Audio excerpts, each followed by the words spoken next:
Welcome back to Rain on Your Parade with J.O. Cauvin. I'm J.O. Cauvin. Here, as always, minus 3 episodes, is producer Mike. Hi, everybody. Like Pee-wee's Playhouse. The magic word is producer Mike. It's nice to be back. I'm glad that we only missed 3 episodes, or that you only missed 3 episodes, where you were sending me footage of what you were doing before we were able to reunite. And I was very proud of the fact that you were ambitious enough to try and do it without my help. Yeah, we set up an entire. This is the JL Jinx at work. Laura bought me a little logo for my home studio. We got some tables to set up the camera and computer. I bought a new computer. Yeah, some new podcasting equipment, and then 2 episodes in to this new venture, I get a text saying that Mike is allowed to work on outside projects. And I said, of course you are, now that I've invested thousands of dollars. But you see, that's the JL point of view, not just the JL Jinx, because you could see that as a good thing. No, now it is a good thing. It's the ability to have me back in the fold. No, now. it's an absolute good thing. But I just have to pay the JL tax. Yeah. Right. Good things require a JL tax. Right. Which is an emotional tax. Yeah. Yeah. And so what's interesting, just as background, iHeartRadio that employs Mike. And for everybody who is very confused, I don't know why, that's a real job. Yeah. Producing my podcast is a labor of love. Friendship. There it is. And so when a job that gives you money and benefits says you have to only work on our product in this space, you don't get to go, counter argument, no. Yeah. And so some people seem to think that you were like they were like, but why can't he? I go, yeah, because his boss says so. Yeah, right. That's, and now if it's pretty cut and dry. Right. And if I had any young listeners, which I don't, yeah, they would probably in that mind space of like, your boss can't just tell you what to do. Like, yeah, you have agency. And it's like, no, you don't. Yeah. In the words of Don Draper, that's what the money is for. So he spoke to iHeartRadio. And he asked if he could work on some outside shows, a limited few. Mm-hmm. And they said yes on one condition. They said, Mike, you have to assure us that the show you work on has no chance of success and that the person you're working for has no potential at rivaling anybody, really, let alone one of our products, but just somebody who is really DOA in terms of career possibilities. And Mike said, I have thought of the perfect show I can bring back. I have a friend, J.L. Cauvin, and they looked me up and they said to Mike, you could bring back another show. Like, you don't have to go like you could bring back one of your other shows that's having more success than this guy. Like, you didn't have to go, like, you lowballed yourself. What happened to Kurt and Christina? Yeah, you lowballed yourself. Like, there are other shows in your portfolio that we would be okay with too. And Mike said, I just want to play it safe and just go with absolutely no threat whatsoever at any time ever. So that's how we're back. We're back. Now, Mike will only be a sort of voice of God on this show going forward. Yeah. So for the listeners, he was burned horribly in an industrial accident. He's a little bashful. Yeah, I'm very disfigured. No, I only his chest hair and V-neck shirts survived. This is button up. Thank you very much. Yeah, you're not going to see me on the mic. That was like a decision that I made. Oh, see me on the mic, see me on camera. And I'm probably not going to be as active as a voice on this show, other than today, which is like sort of a catch-up episode. Yeah, my first bullet point was welcome back, Mike. You got to be part of that. So I got to be a part of that for sure. But I just want to, I started Slickback Studios. That's sort of a thing of the past. Not sort of. That's a thing of the past now. And as somebody that's just a little burned out on podcasting in general, my goal is to kind of really start moving completely behind the camera and not be a face of anything. I don't want to be a host of anything. And obviously we all know JL can talk for days. So I didn't think it was as necessary for me to be here as much of a co-host as it was to be, here as somebody, doing all of the production work. Yeah, which is what I'm trying to do with the rest of my life. Great. For now, at least.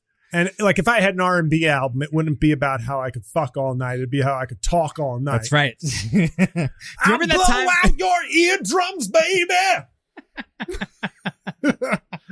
My voice is strong.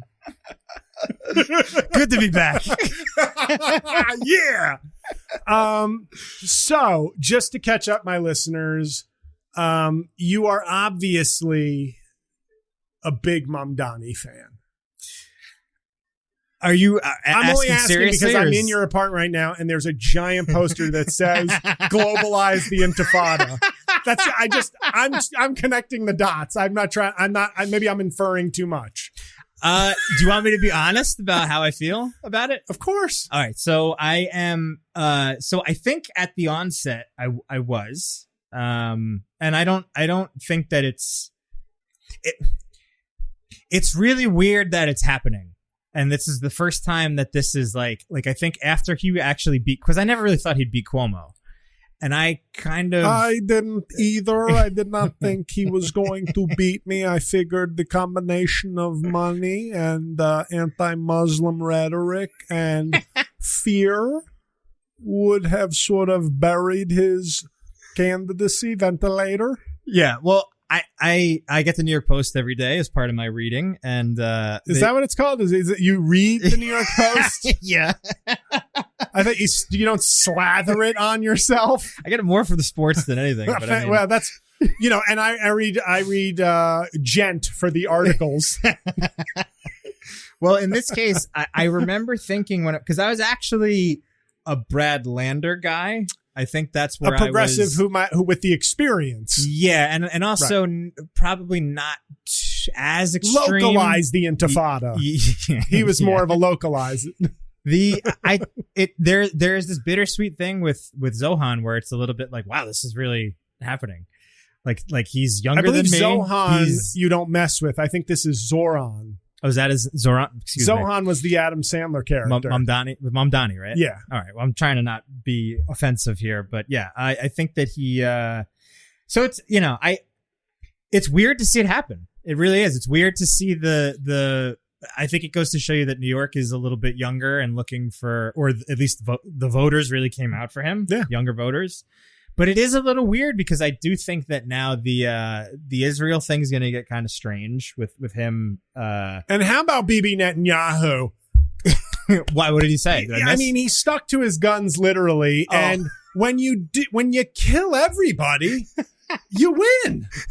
Yeah, it's sort of a as Walter White, who I think had the same sort of by mid Breaking Bad, the same sort of moral character as Bibi Netanyahu. No half measures, Mike Ehrmantraut, and I think Bibi Netanyahu is a great example of don't stop. It's only when you stop that they can get you. They can call you on your moral failings or your horrible things. But if you don't stop, that's I have a Bibi Netanyahu approach to comedy. Yeah. I should have quit a long time ago. It is a crime against humanity what I've done to myself and loved ones. But I'm just, I will not stop. I will keep pursuing comedy until I am every last enemy of myself is destroyed. Do you know what's funny? I feel like it's probably almost 2 years to the date that you and I had these first conversations about you saying like, I think I'm done, dude. Yeah. in the old Slickback studios. It's a common refrain in my life, but I will break it to you. There are a couple of reasons why I might be done. One, I'm not prepared to discuss yet, but we talked about it off mic. Yes. Yeah. It's a big one. But I applied for a job. I read a book recently, and I talked about it. Oh, what am I saying? I interviewed the author a couple of weeks ago. It's called "There Is No Place for Us." I highly recommend it. It's about working homeless in America, and I called it an instant landmark as a book, and I guarantee you, in 6 months, you're going to see this book winning like prestigious awards. Yeah, and I said to Laura, I'm 46. Yeah, I'm still pursuing comedy. Yeah, I have some other interests and pursuits I'd like to go into, but I do have a law degree from a good law school. I have some experience as a lawyer. Yeah. How would I get involved, though? I'm not like fresh out of law school where I'm green. I'm not somebody who's been in the field for 15 years, the specific field, but how would I work in sort of a landlord-tenant capacity for, tenants not like, oh, the penthouse in Manhattan is leaking and the landlord doesn't want to fix it. I'm suing him. Yeah. I'm talking people like, if without representation, they might be out on the street. Yeah. So how do I get involved in that? 3 days later or a week later, a posting went up that I get just for these like legal jobs. Yeah. They were looking for staff attorneys in this like nonprofit in the Bronx where I first started practicing law, where I was born and raised, to do this exact work. Yeah. So I applied for it and I interviewed a week ago, and I will know by this Friday of this week. When you're listening to this, I will know by tomorrow, if you're a real fan and you listen the day it comes out. I got angry when I said that. Did you see that? Oh yeah. It's good to see you like that again. Thank you. It still burns. It still burns. The Eternal Flame, the Bangles. That song is really about my hatred for everything.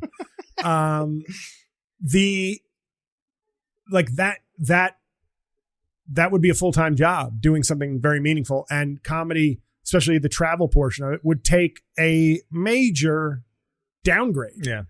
Which is probably the best thing for me, to be honest. And I know there's fans out there who never come to shows going, oh no. Yeah. I've been meaning to come for 16 years. 22 years, Jail. That my rule. You got to get to know a comic for 23 years before I'm not some slut who just buys tickets to some comedian I like. Yeah. What am I, a Shane Gillis fan? What do you think you are, Sebastian Maniscalco? I'll just pay $500 to see you at Barclays. Your $15 tickets at City Winery, you got to earn that, buddy. Yeah. But so I am hoping to get that job and do something meaningful with my life. And at which point, then you're talking, hey, 4 weeks vacation. Well, am I going to make Laura for the 10th year in a row be like, would you like to travel to a random city for 4 days and see me do comedy? No. Oh, I guess we'll just do a regular vacation to places we can both enjoy that have nothing to do with comedy. So, it'll be bittersweet if I get the job, but it's like, I'm 46 and it's about time I do something meaningful. Yeah, man. I mean, I think that the themes of our lives over the last year, congruently have been moving on from some stuff. We're at different stages of our life, but I do feel like this is happening to everybody that I know around my age now. So I'm a hack is what you're saying. No, I'm just saying that I think that I also think it's sort of a time and place situation we were talking about AI before we got onto the mic, and you're sort of mentioning about how a YouTube channel basically kind of like ripped off your stuff, turned it into an AI video with attribution, which is why I really I'm not interested in complaining, and it tells me more about where we're going, where it's like the product matters more than the process, the production, the creativity, the artistry. People just want the finished product, and we're going to destroy art.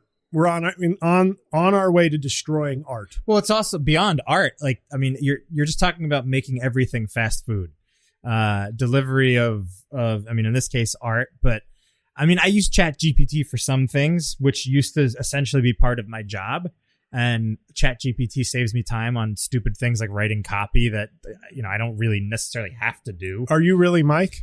Yeah. Okay. Yeah, really just make sure you're not a hologram. No, but I do think that there is this element here of a lot of people trying to figure out what their place is going to be, because AI is being pushed to the limits right now. As far as marketing goes, everything is AI this, AI this. Try our new AI, chicken sandwich. Try our new AI, whatever. And I think a lot of people, especially my age, because you have more time in, you have a law degree. It's hard to imagine that will be replaced. But I think for a lot of people in my shoes and my age, I think a lot of people are just sort of like, how much longer are we even going to be working? I'm going to break it to you right now, because I remember you in our first iteration of Rain on Your Parade had questioned the Lawyers episode, which of course did great numbers. Yeah. Unlike some episodes like baseball. And the joke that will never die. One of the things I talked about on the Lawyers episode was AI replacing a lot of low-level lawyers. Yeah, right. And it's happening. Yeah. That is happening. Like when in my last full-time job as a lawyer at Simpson Thacher, who cut a deal with Trump. Yeah. Thanks, guys. Yeah. Couldn't you have kept me on for till then? And then I could have fired and kickstarted something. Yeah. But they they would have us on one of our last projects. I remember them telling us, and if you can just click this additional button when you're done, that will help, whatever they called it, like the enhanced learning system. Yep. And I was like, well, normally I'd fuck this up accidentally because I'm bad at this job. Yeah. But this time I'm doing it on purpose. Yeah. Because you're not going to replace me with some Terminator. Yeah, dude. I think it's happening everywhere. To be clear, I didn't actually fuck up on Yeah. You gotta, you know. Yeah. You don't want a prospective employer it's performative. watching it and going, so you messed up on purpose. Interesting. Right. Stamp. Right. Failed. But that's happening. Like, that's the thing. I'm seeing my comedy career start to have to compete with artificial intelligence, people who are not comedians, but are just using tools to, fast food, turning everything into fast food is such a perfect way of phrasing it. God, work is a good question, but as John Keating said in Dead Poet Society, I use this quote a lot and I misquoted, of course, but it was like, math, science, these are the things that tell us the building blocks of life, but poetry, art, that's what life is worth, like what makes life worth living. Yeah. That's been brought up at least twice already on the show. Yeah. But it's like, it's true. It's true. And we're going to give that up. Yep. In the consumption of like, entertain me. Like, what is that? Yeah. It's scary. Yeah. Because there are so many things that I argue about and fight against, and people go, dude, what are you going to do? You sound like an old man. You got to give in. There is going to be this line that we cross where it's like, JL, what are you going to do? Just sit home and let the content wash over you till you die. JL, what are you going to do? Fight that? Yes, I have to fight that. Why aren't you fighting that? We have to fight that. That has to be fought. Yeah. But if we don't fight early, we'll be just like, I took a pill. I don't have to work out anymore. I took a pill. I'm fit again. Yeah. Great. And I sit in my chamber of content eating my pill to be fit. And now AI is there. And my sex robot comes here and gets fucked. And I'm eating of a mass-produced delivered food by some immigrant who's desperate for work, who's basically now our indentured slave.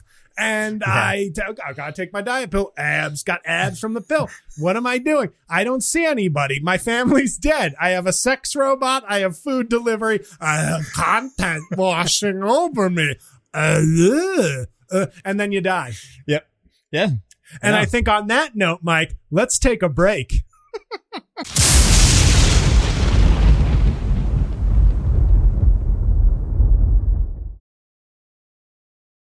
And we're back. Mike, how was your first break back? It's nice to be back, JL. It was a good break. Oh, good. I haven't worn out my welcome yet. So you're like, no, the break was fun, but good to be back. Because I told you this. I mentioned this when we started picking this up again. I do think the fact that we're in my apartment and I don't have to commute home or, walk and find a bike or anything like that is a real game changer here. Yeah. Because I'm looking at the clock. It's 6:16 and I'm in a great mood. Oh, nice. By now, if back in the old place, I would have been really mad. I've only been talking for 25 minutes or so. Like, once we hit that hour, it's like a gremlin. It's like, don't talk to Mike after 60 minutes. No, I'll be fine because you'll leave could leave it at that. 40 minutes. I'll be fine. I'll scoot right to the kitchen, make some dinner, and then that'll be that. Some gravy. Well, we actually, as you've told me when you moved in here, you are across the street from where I lived for 11 years in the city. Where we recorded Making Podcasts Great Again originally. Yeah. Yes. And, I said, let's pay the man. Yeah. And someone else said, I don't think so, dude. And the show that could have really made me an international superstar sputtered. Could have had 1 million listeners during the pandemic, rolling in the dough, as Adele didn't say. But we were right across the street, which is fitting because in January 2012, I broke up with somebody, ended a great relationship, and started a podcast. And if there isn't a better metaphor for podcasting, it's got out of a great relationship, started talking into a microphone by myself. Let that be a lesson, everybody. But it was across the street. And, I can say that because, only a few friends, a few podcast guests, and a couple dozen ladies know the address that I'm referencing. Yeah. So we're going to talk, not in so many specifics, but obviously the big news affecting the country right now. We have dozens of dead girls in Texas because of a giant flood, which, as Carolyn Levitt said, as I was watching the news today, an act of God. And don't you dare try to pin any of this on President Donald Trump. This was like, she kept saying an act of God, like, okay. For a second, I thought maybe humans could have helped in this situation, but it turns out no. Yeah. And I've always said with climate change, that was going to be the eventual pivot for Republicans. It started as it's a hoax. Yeah. Then it became, sure, there's stuff, but you're going to kill our businesses, our jobs, our industry. And it's a minimal. Okay, it's happening. Then the third phase, okay, climate change is happening. You happy, liberal? But we can't do anything about it. The planet changes all the time. Yeah. A lot of changes in the planet. And then we would eventually get to the final phase, the final boss, which is, well, it's God's plan. What are we going to do? Yeah. It's in God's hands now. Jesus, take the wheel. It's no, and I'm a church going fella. But it's like, this has been the most predictable course we've ever been on, which is eventually they'll admit it's happening and go, I'm going to go to my church and say, Lord, deliver us from this the way you delivered Noah from his travails at sea. That's where we're at. Yeah. So did they fire people? And you have to admit, you have to concede, it's possible that it had nothing to do with cuts. Like, I'm not saying directly it had, but if Joe Biden had fired a bunch of people and then a bunch of girls died in Texas, I feel like it would have been his fault. Am I wrong? I think it would have been his fault. I don't know that you're wrong about it. In fact, glad you asked, Mike. I saw some psychopath right-wing commentator on social media blaming Joe Biden. What, for something while he was not? No, for this. That there must be someone holdover, a secret Biden holdover at NOAA who sabotaged this or didn't give the warning because they wanted to see a bunch of dead Texan girls. Oh, good God. Isn't it crazy? So Biden actually doesn't have to be Biden as president. He laid the sleeper cells because he's Sleepy Joe. Right. Right. He laid the sleeper cells for the undoing of red states. Yeah. Not fossil fuels, not firing people. Joe Biden, mentally diminished, sleepy old man, but cunning as a fox. Yeah. Sleeper cell mastermind. Yeah. Sleeper cell only woke up to put America in a sleeper hold next on Hannity. So that's, I don't want to make light of a fucking tragedy. No, of course. But I do think we are at the point in the game where when a school gets shot up, Trump deaths. Yeah. Trump gun deaths. We're done with the guys, dignified approach. Let them keep fucking us in the ass in a dignified manner. This is not the time. Just keep getting destroyed as a country and as a people. Right? We're on board with, no, we're not. Oh, call it out. Okay. We're going to call it out. I just had a brain trust decision. We're going to say, so when there's a school shot up, those are Trump shootings. Those are Trump school shootings. When he fires people in charge of tracking storms and then those storms kill more people than they should, that's a Trump tropical storm death.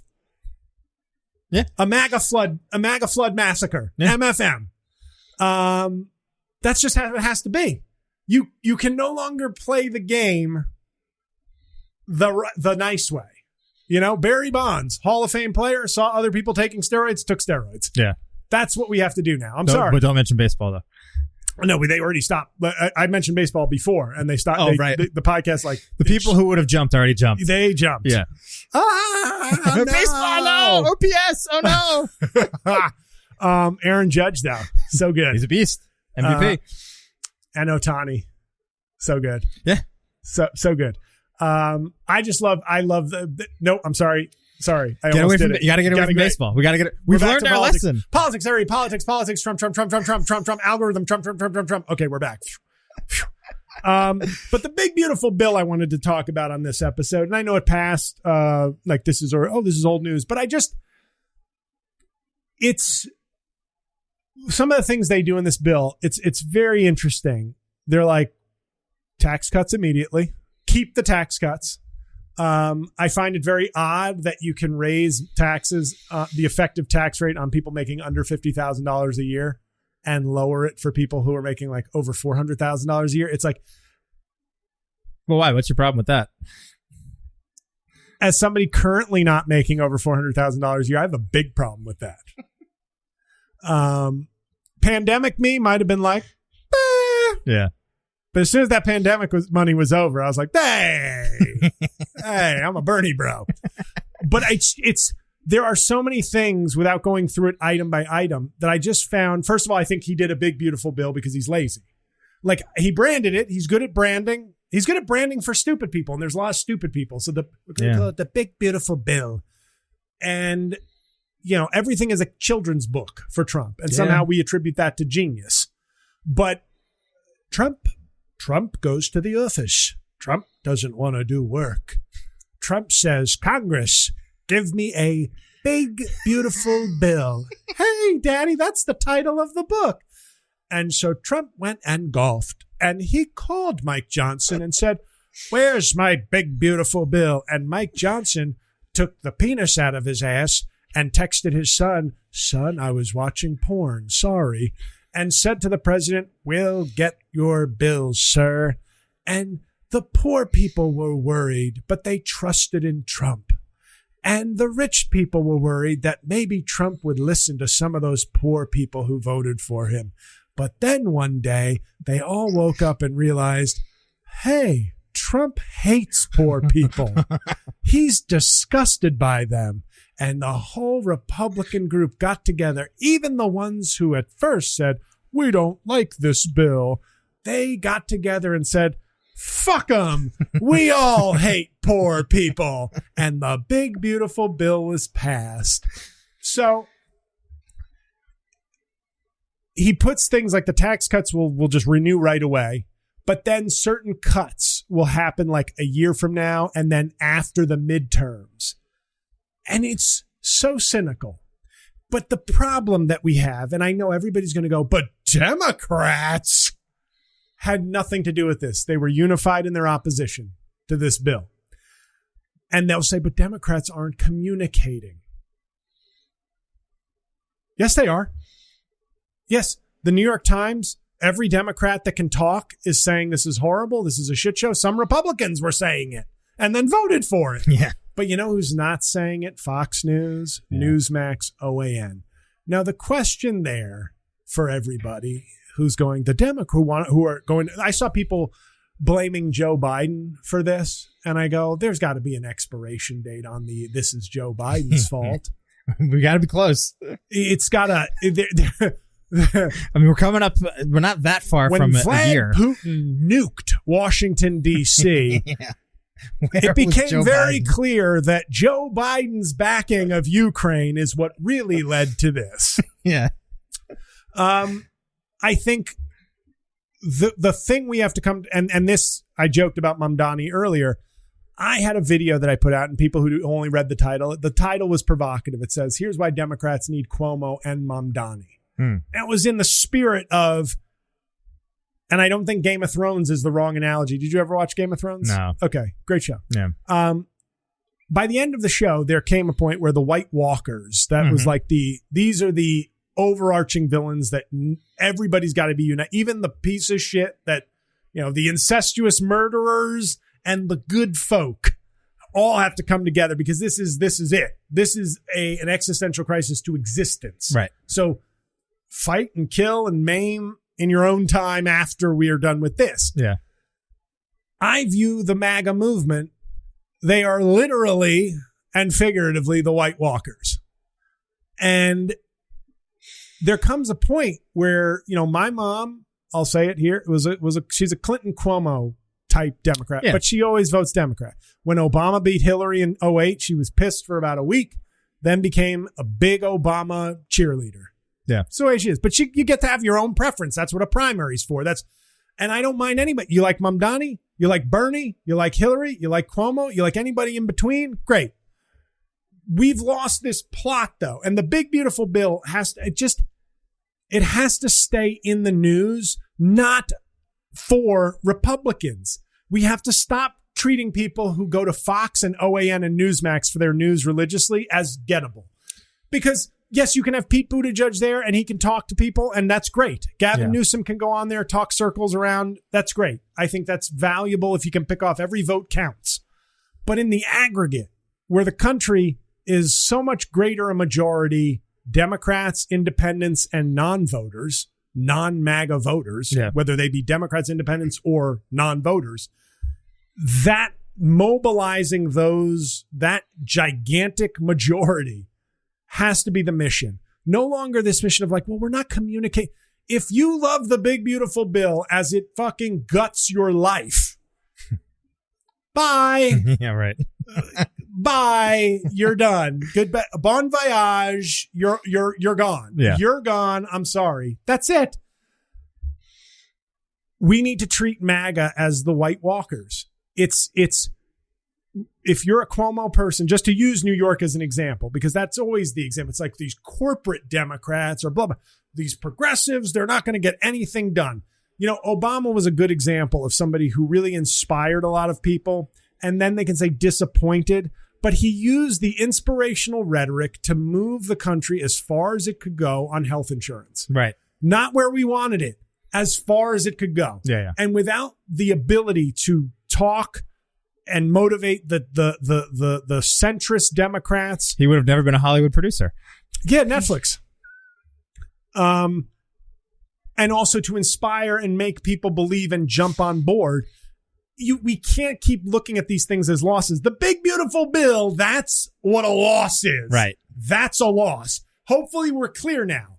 Big, beautiful bill, that's a fucking L. Yeah. That's what an L looks like, not Obamacare. Yeah. Obamacare is a win where you don't cover the spread. Right. So the Democratic gambling junkies are like, oh, I had Medicare for all. I had the spread being Medicare for all. Instead, it's just Medicare for a few more people. Yeah. But it's a win. Yeah. This is what a loss looks like.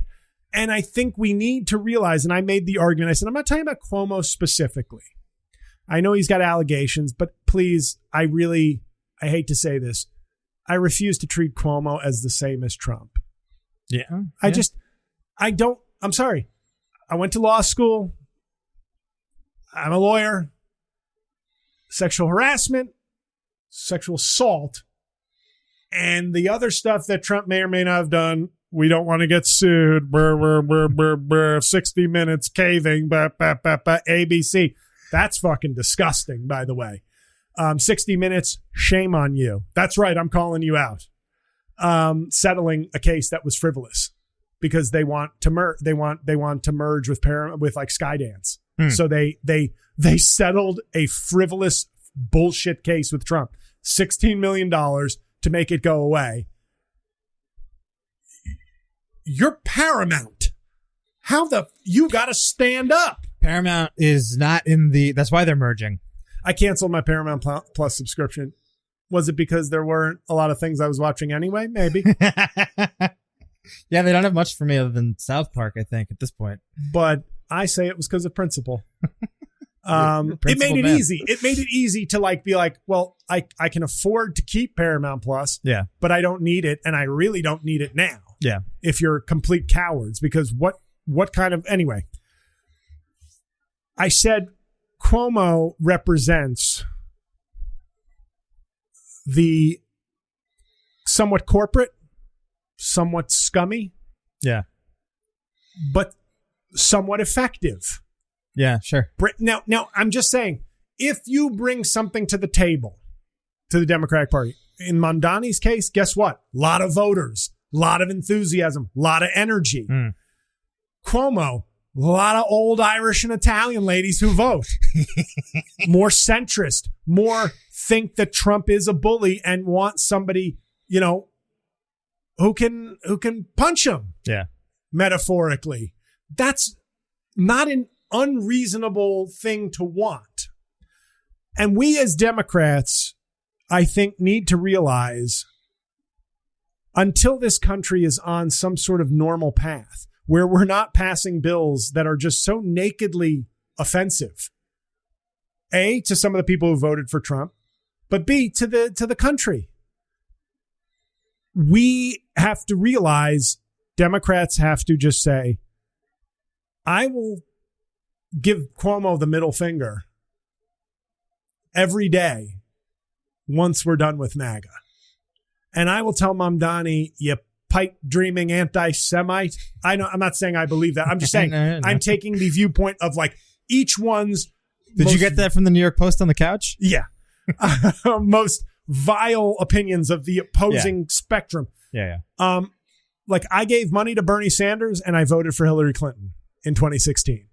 Like, because I liked that he moved the message. But if you can't get the most votes, moving the message is valuable, but then you need to get on board, because this idea that we have now, because you can only talk to Democrats at this point, or only can talk to non-MAGA voters. If you're down with Trump in 2025, good luck with that. Yeah. Like, I think you're pretty terrible. Yeah. I think you're a pretty terrible person at this point, if that's in some capacity. Yeah. Like, or have the effect of a terrible person. You're either so thick or brainwashed, or you're just a bad person. But either way, you know, to quote Ace from Casino, either way, I cannot have you here. But we're still in this Civil War bullshit where I think everybody sees an opportunity. Like, the party's up for grabs, so I got to get it for me and mine and my wing. I say whoever gets it. Mamdani's got the nomination in New York. If I were in New York, I might have been a Brad Lander voter. I don't know. But I'd be voting for Mamdani. Because, and like I know, and there will be some people who say, I think his anti-Semitism is horrible. I would first say, I don't know that I subscribe to that. I don't know that I'm on the, he's an anti-Semite. That's one. So I'm maybe not with you on that. Trump's a worse anti-Semite. And I know that doesn't, I'm just saying, once again, if I accept what you tell me as your reason, my answer goes, anybody backing MAGA, worse anti-Semite by proxy or by association. And they go, but he's got Jewish grandkids. I guarantee you can't name them. I'd love that to be the cognitive test. What are your grandkids' names? Shlomo? I know one's a Jew. They're all Jewish. Oh, they're all Jewish because Ivanka did the fake conversion therapy. Did she go to conversion therapy camp? Is that what that is? And then they eat the matzah on Passover. Okay, well, they're deals, and I say slurs in rallies. Did you see the one he said recently? No. He referred to some Jewish lawyers as Shylocks. That's ridiculous. Or Jewish bankers. Just at a rally, and they were like, yeah. Good one, Trump. Pro-Israel. Very strange, man. But I think he's I think he is a racist, a sexist, an anti-Semite. I think he's all of those things, but he's got some charisma and he's transactional. Yeah. You know what I mean? That's like saying, Thomas Jefferson couldn't be racist. He was raping black women. Yeah. That's kind of the MAGA philosophy. Like, if he were really racist, he would have only been raping white chicks. Yeah. But the woke left will have you think that our founding father was a racist when he was dipping his pen in the pudding, if you know what I mean, and not vanilla. I just think I don't know how to rally all non-MAGA people to the mission. And people will say, beating Trump is not good enough. Why not? Why not? I still don't understand. Look at what Trump does. Look what Trump does when you let him go. He does things that are bad for so many people in so many ways. On top of that, he's also a bad person. So you don't get to have he's a good guy doing his best. No, he's a bad guy doing his worst. Mm-hmm. So you can't in any situation unless, but Democrats are upset. And that's my main voting issue. It's disgusting. Yeah. So my main thing going forward for this show, and we'll be more specific in our topics, of course, like I have been in the 3 episodes pre-reunion. Mm-hmm. Will that be like a show? Those would be like the lost episodes. They'll be like the basement tapes. That was when Gary Sharon took over for Van Halen for that very brief time. Wholehearted. Man, there is some really terrible Van Halen songs. Holy shit. More than words. That's on Van Halen. That's, but extreme, right? Yes. Yeah. But my thesis going forward, I think, for the next year is you don't like this person, you don't like this person. I don't believe in finding a middle ground between MAGA and the Democrats. Right. Like that middle ground is half wrong. Right. 2 + 2 is 4. 2 + 2 is 10. Fuck it. 2 + 2 is 7. Wrong. Yeah. The middle ground has to be a buy-in from corporate centrist Democrats, left, very progressive Democrats, a middle ground there, and then that's it. Yeah. That's it.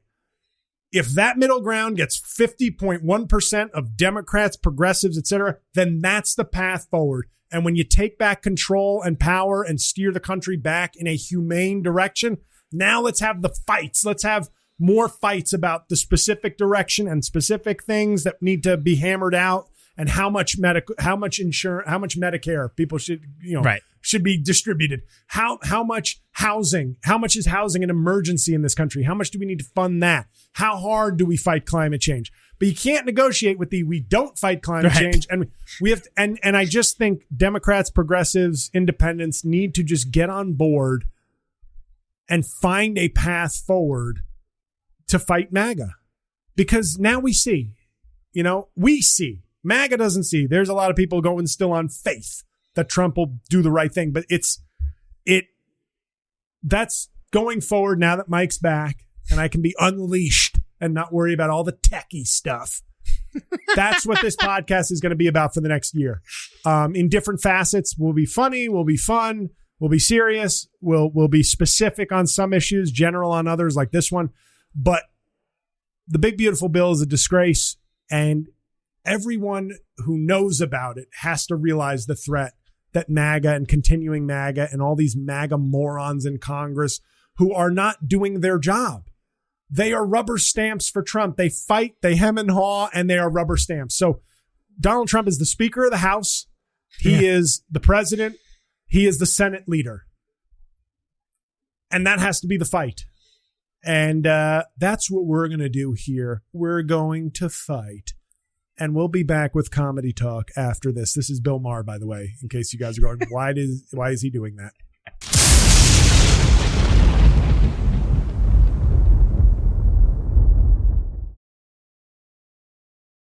And we're back with Comedy Talk. Mike, be honest. How little did you miss Comedy Talk? Can I quit again? That's right, folks. It's Comedy Talk because let's not forget, I've wasted 22 years of my life doing comedy. So I have to dedicate a small slice of this show every week to comedy because it makes me go home and go, I'm glad I wasted decades. At least it's still part of my life. Punchdown of the week, folks. People love it. This is not a classic punchdown of the week, but I felt like it needed to be shared. I did a YouTube video a few days ago called Donald Trump Announces White House UFC Fights. That's true. Wait, really? Yeah.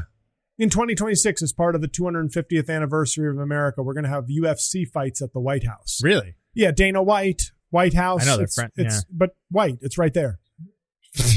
White people in the octagon. Yeah. I mean, obviously you'll have like an Iranian fighting a black guy, and I guess MAGA will be hoping both men die in the ring. Yeah.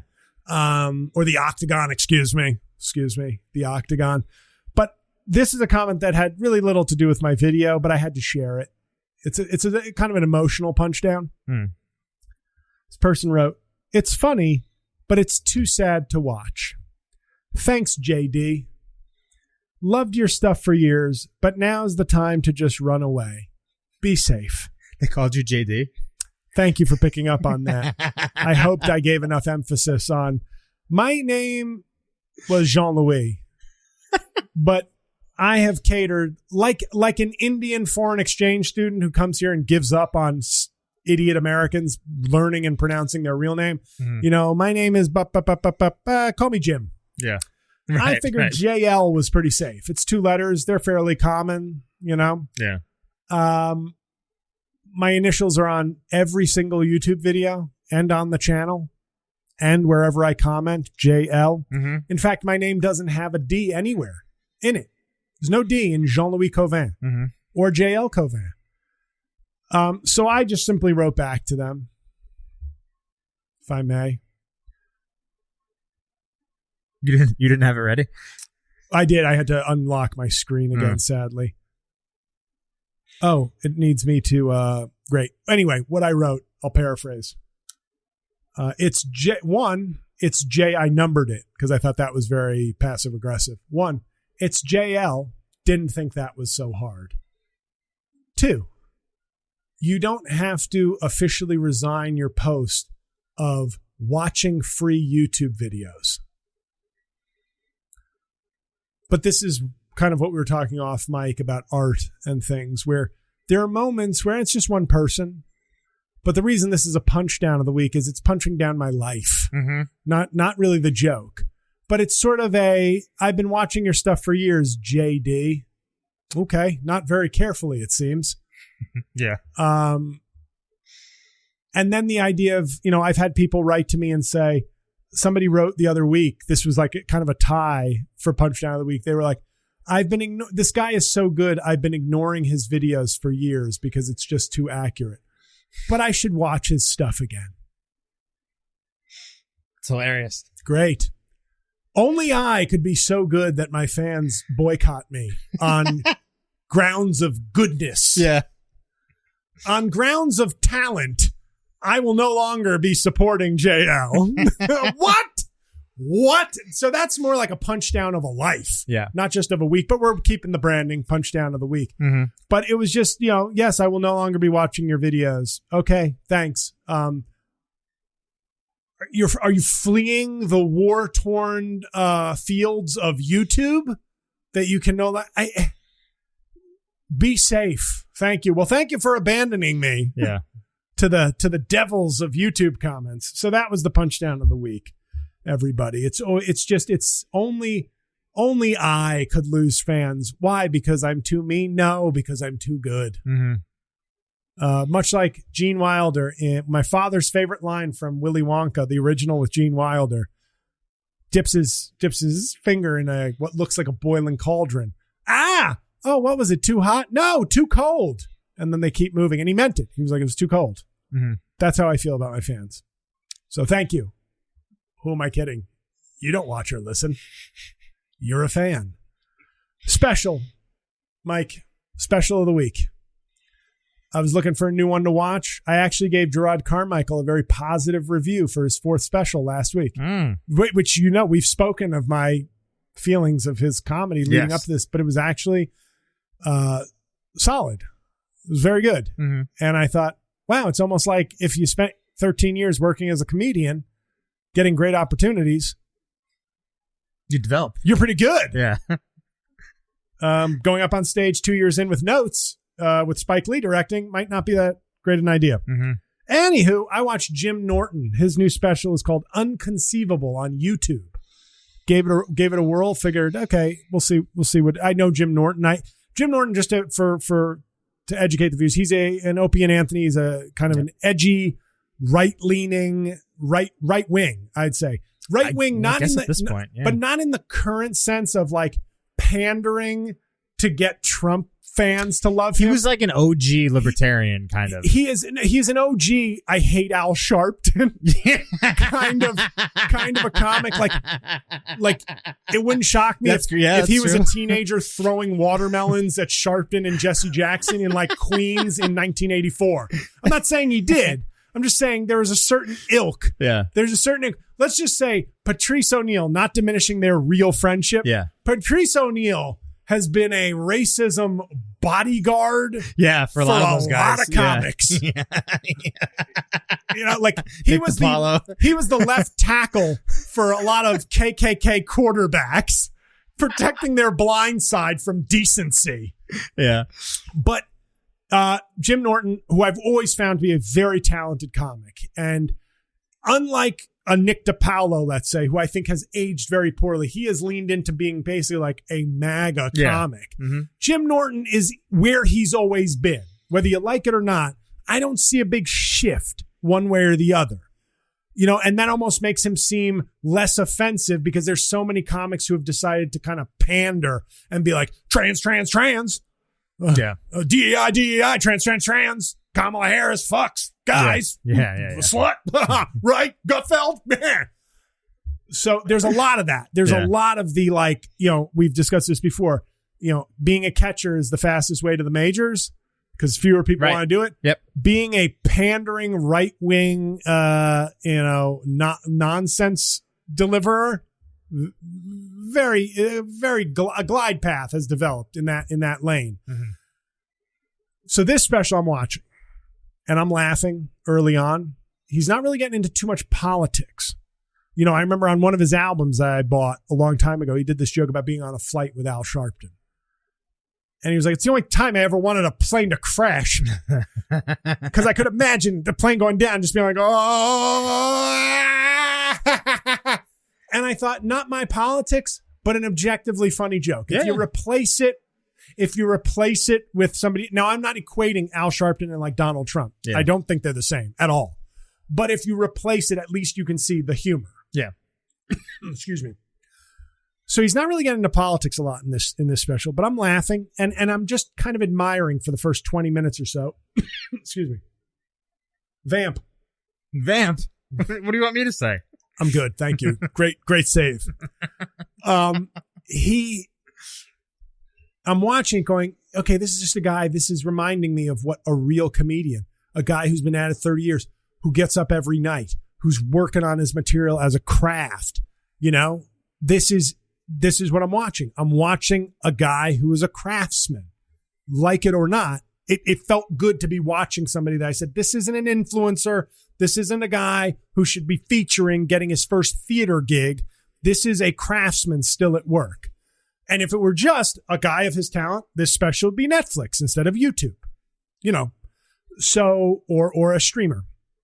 But then halfway through, he talks about Jim Norton. This is a spoiler, but some of his fans obviously knew this.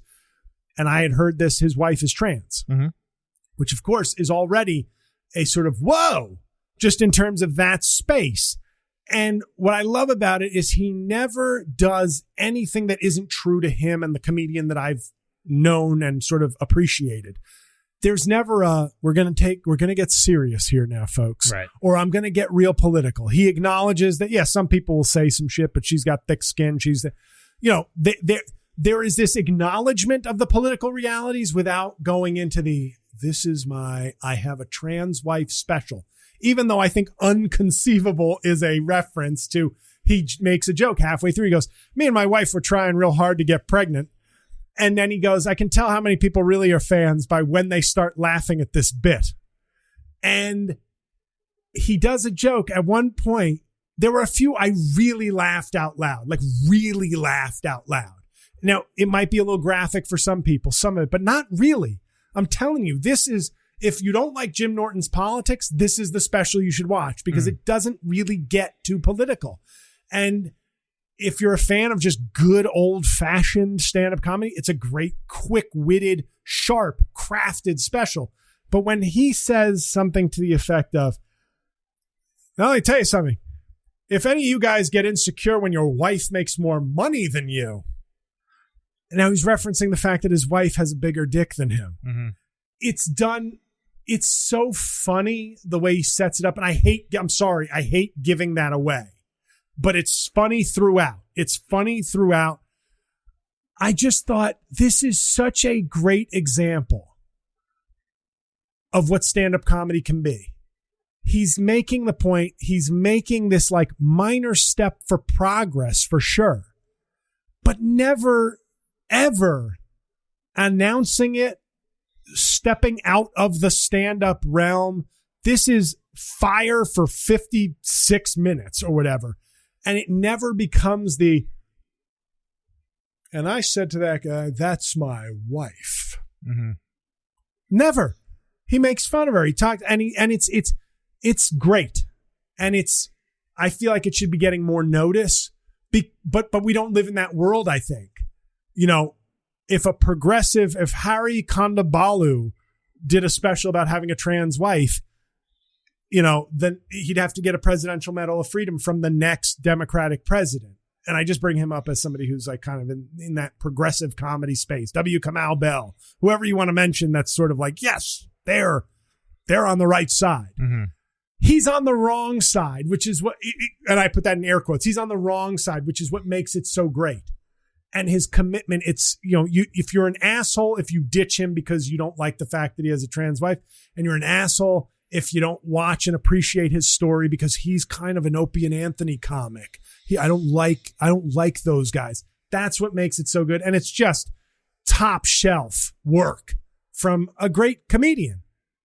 So go check it out on YouTube. I'm sorry I spoiled one of the great jokes in it, but it's one joke and it's got 100 great jokes in the just under an hour. So that's it, everybody. We're back. I suck at this. Producer Mike is here. I love it. Thank you.